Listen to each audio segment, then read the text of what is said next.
إن الحمد لله نحمده ونستعينه ونستغفره ونعوذ بالله من شرور أنفسنا ومن سيئات أعمالنا من يهده الله فلا مضل له ومن يضلل فلا هادي له أشهد أن لا إله إلا الله وحده لا شريك له وأشهد أن محمدا عبده ورسوله لا نبي بعده اللهم صل وسلم وبارك على نبينا محمد وعلى آله وصحبه أجمعين أما بعد فيا عباد الله اتقوا الله حق تقاته ولا تموتن إلا وأنتم مسلمون قال الله تعالى في القرآن الكريم يا أيها الناس اعبدوا ربكم الذي خلقكم والذين من قبلكم لعلكم تتقون. Masyaallah muslimin rahimakumullah, dalam kesempatan ini marilah kita selalu berusaha untuk selalu meningkatkan keimanan dan ketakwaan kita kepada Allah Subhanahu wa taala sehingga hari demi hari keimanan dan ketakwaan kita selalu meningkat dan meningkat hari.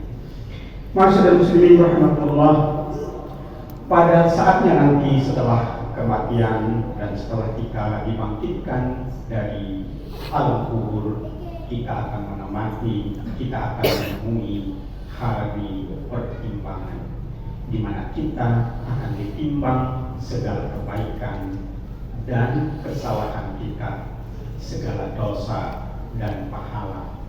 Apapun yang kita lakukan, sekecil apapun, pasti akan ada balasannya dan ada ganjarannya. Apakah itu perbuatan baik atau itu perbuatan buruk? Timbangan Allah Subhanahu wa taala itu yang disebut dengan mizan.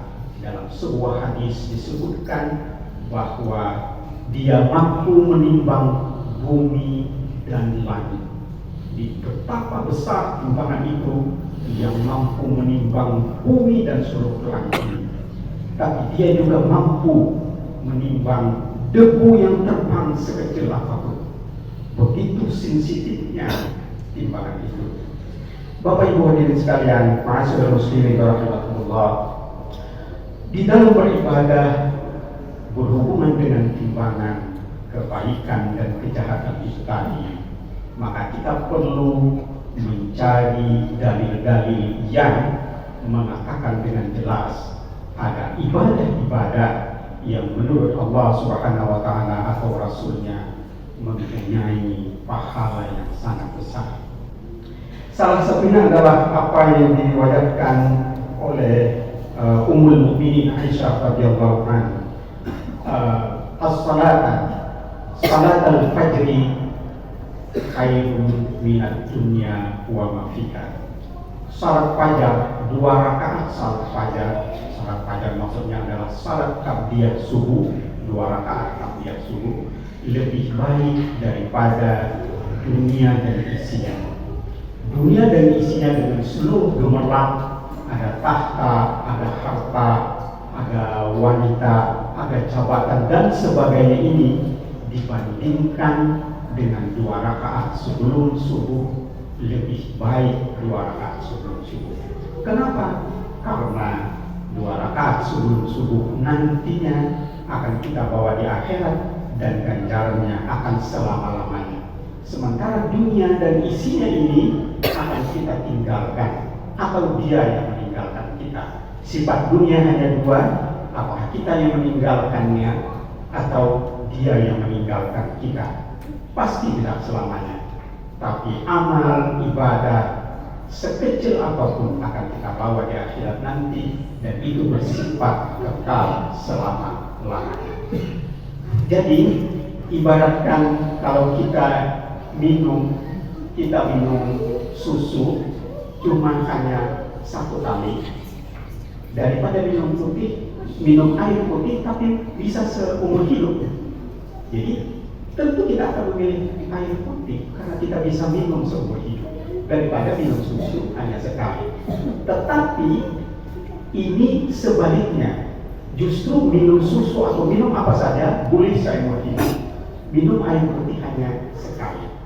Begitulah perumpamaan dunia dibandingkan dengan ibadah 2 rakaat, salat 2 rakaat sebelum pada itu tadi. Kenapa? Karena dia bersifat selama-lamanya, abadi.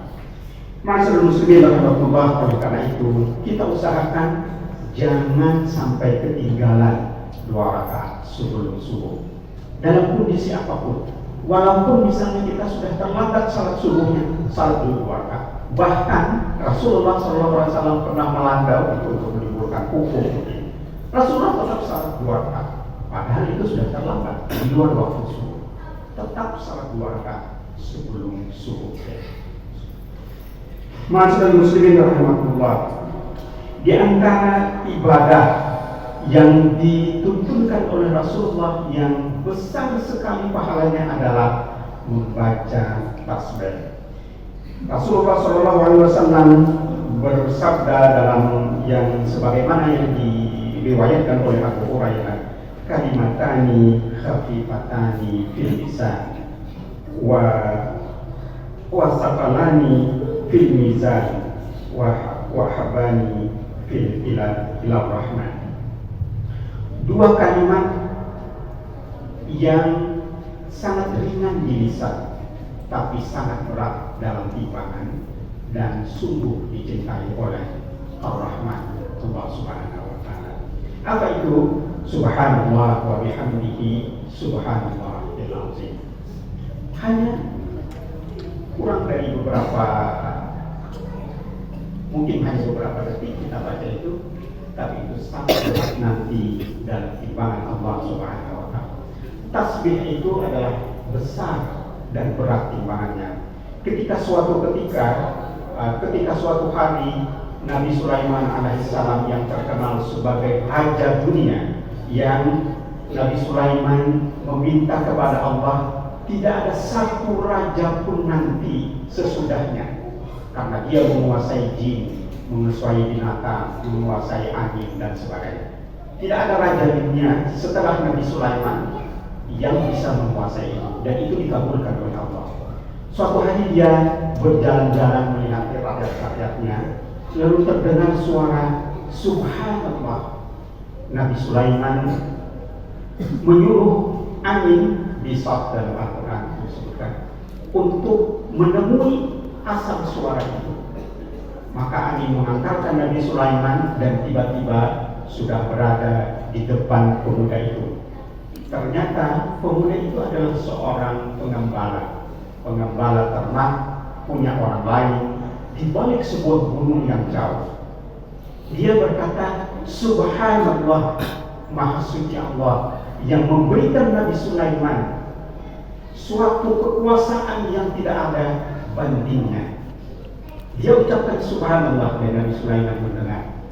Lalu Nabi Sulaiman berkata kepada pemuda itu, wahai pemuda, tahukah kamu bahwa kerajaanku ini dan kekuasaanku ini dibandingkan dengan kalimat yang kamu katakan barusan, subhanallah, itu jauh lebih baik apa yang kamu katakan dibandingkan dengan kerajaan Nabi Sulaiman. Itu pengakuan Nabi Sulaiman sendiri dibandingkan dengan apa yang aku miliki sekarang. Kenapa? Karena yang dia miliki sekali lagi akan berakhir, sedangkan apa yang dikatakan oleh pemuda itu akan tercatat selamanya dan akan mendapatkan balasan di akhir-akhir nanti. Barakallahu li wa lakum fil Qur'anil Karim wa nafa'ani wa iyyakum bima fihi min al-ayati wa dzikril hakim. Wa taqabbal minkum tilawatan innahu huwas samiul 'alim. Alhamdulillahilladzi hamdan katsiran kama amara. Asyhadu an la ilaha illallah wahdahu la syarika lahu dzurran liman jahada bihi wa kafara. Wa asyhadu an la ilaha illallah Muhammadan abduhu wa rasuluh sayyidul khalaiqi wal bashar. Allahumma shalli wa sallim ala nabiyyina Muhammadin wa ala alihi wa sahbihi ajma'in. Ya ayyuhalladzina amanu ittaqullaha haqqa tuqatih wa la tamutunna illa wa antum muslimun. Qala Allah Ta'ala fil Qur'anil Karim, inna Allaha wa malaikatahu yusholluna 'alan nabi ya ayyuhalladzina amanu shallu 'alaihi wa sallimu taslima. Allahumma shalli wa sallim wa barik 'ala nabiyyina Muhammadin wa 'ala ali Ibrahim wa 'ala Allahumma shalli 'ala Muhammad wa 'ala ali Muhammad kama shallaita 'ala Ibrahim wa 'ala Ibrahim وبارك على محمد وعلى آل محمد كما صليت على إبراهيم وعلى آل إبراهيم في العالمين إنك حميد مجيد. اللهم اغفر للمسلمين والمسلمات والمؤمنين والمؤمنات الأحياء منهم والأموات إنك سميع قريب مجيب الدعوات يا قاضي الحاجة.